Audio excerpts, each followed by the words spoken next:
Uh, how everybody doing? Get a person closer to your hug, please. Tell them you love them. Sherry just dropped this on me like 2 days ago. And on this other paper, they got here the personal testimonies of the victims and survivors of economic injustice such as homelessness, poverty, health care, employment, education, incarceration. I've been locked up in them all. I know what it is to be chronically homeless. I know what it is to be poor, poverty. I know what it is to not have proper health care. I have 10 years in prison in my life. I'm going to turn 55 next month. I have less than a year of work. So, been in the streets, doing wrong things. I know what it is for the education system to fail you. I've been incarcerated. I know about 10 people that have been executed in prison in Delaware on a first-name basis.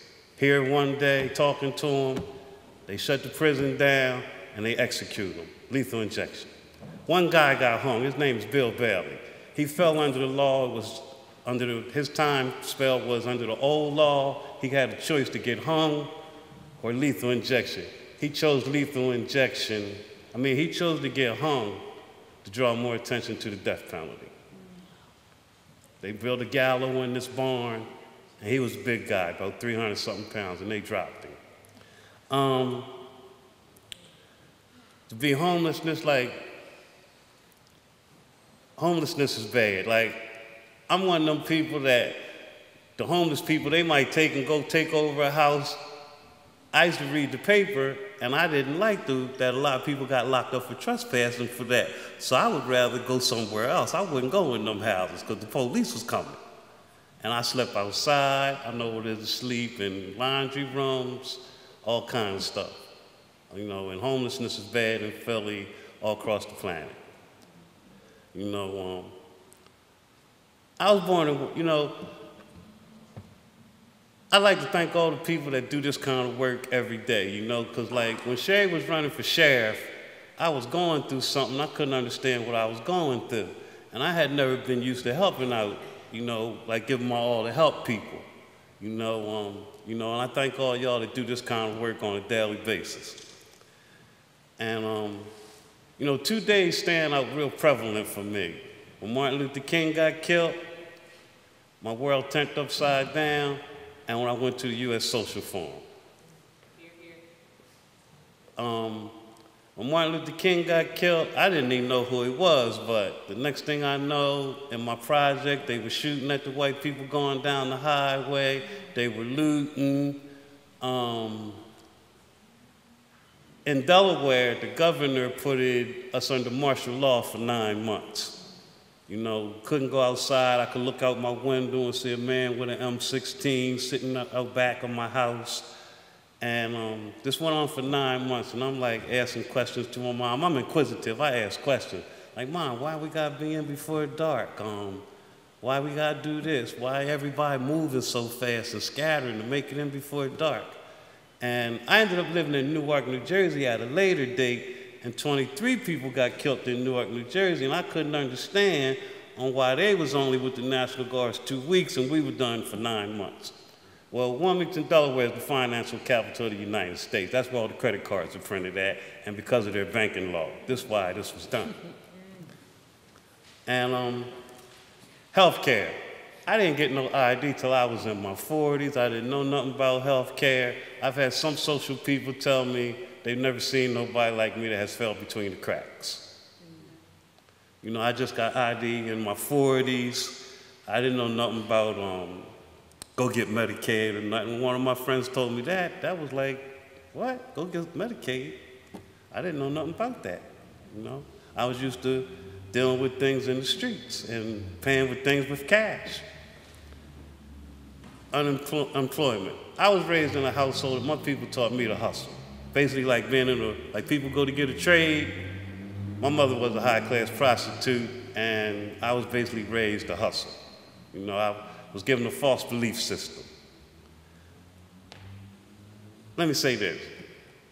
My community, my family, they taught me to hate white people. You know, I love Sherry Honkler, Jim Cobb, Jim Moran, my friend Waldo back there who's a teacher at a college.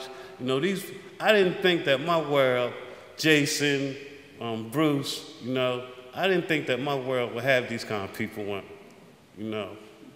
We call it a false belief system. I didn't have no white friends till I ended up in prison, and I would say, and my friend Paul. Can't forget my boy Paul left. And I didn't believe I would have I didn't have white friends until I was in prison, and I had to ask myself, well, the system has just failed them like it failed me. You know, and I got to looking at some things different. You know, and it wasn't easy. You know, making these adjustments, you know, like today to be here and have went to the U.S. Social Forum, a lot of times I'm up at night just thinking about how far my life has came and the amazement. Like when I climbed up here to hang that banner yesterday, I could have failed and died. Because I had to climb up to get up in there, then I had to climb up there, and then I knew if I hung it crooked, Sherry was gonna want me to redo it.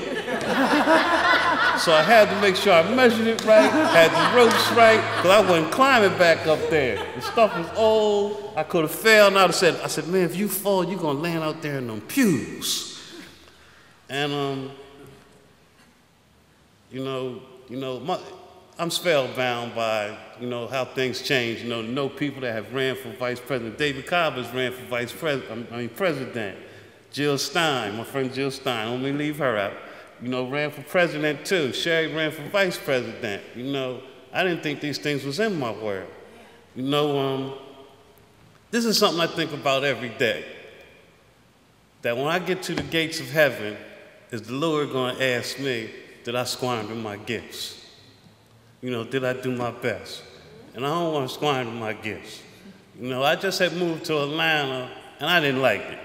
You know, I came back up here because, you know, I read this book, this guy named Dennis Kimbrough. He said, what makes the great great?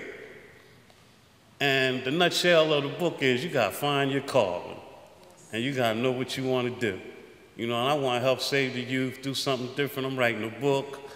You know, I want to do what I need to be doing. And I'm ready to be 55.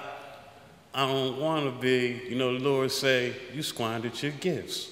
You didn't, you know, he gave you gifts, and you squandered them. You didn't do your best. You know, and once you know you got these gifts, you know, you can't squander them. You know, you got to know your calling. Like, I think about people that had they not came to my life. You know, like, from when I went to the U.S. Social Forum, and white people rode bikes from Denver to Detroit. I said, man, they crazy. You know, but they was dedicated in what they believed in. You know, like, let me go back just quick. The dudes that was my heroes at first was the Black Panther guys and this and that was shooting at the people. And then they became on drugs and chasing money, you know, and, always knew about the revolution and change, you know, and all that went away because I ended up being like them, you know, chasing money and caught up in my selfishness. And then to go to the U.S. Social Forum and seeing people from all magnitudes, trying to change the world and do something different, you know, was a major eye-opener to me. I've moved about 4 or 5 times, and each place I put my U.S. Social poster up on the wall to remind me. All right. At each place, it's on my wall where I live at now.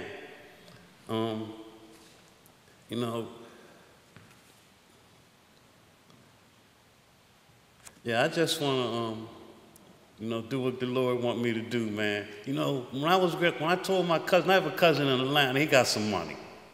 You know, 2 wives, he a Muslim, he got 2 wives, 2 big houses. You know, he can go to the bank, pull out about $500,000. You know, he wanted to take me to Tyler Perry's house because he was trying to entice me to stay. I said, man, what that gonna do? You know, I got a calling. My calling said go back to the north and do what I need to do with my people and help try to save the youth and do something different. You know, what going to Tyler Perry, going to his house, going to do for me? You know, my thing is bigger than what Tyler Perry is doing with Medea and all that. You know, that's how I look at it. And I told him at the end, because we went to the Essence Festival in New Orleans before, when I was getting ready to leave, like another day or two. I told him, I said, man, if you gave me $4,000 or $5,000 right now for the stay, I said, I would have to tell you keep your money, because I got a bigger thing to do than what you think I should be doing, chasing money. You know, and you know, I thank y'all for everybody that came, and keep doing the work that y'all are doing, you know, because I just want to keep doing my best every day, because I don't know when the Lord going to say it's your time to come, you know, but just keep doing the best you got to do each day with your gifts. You know, thanks for letting me share.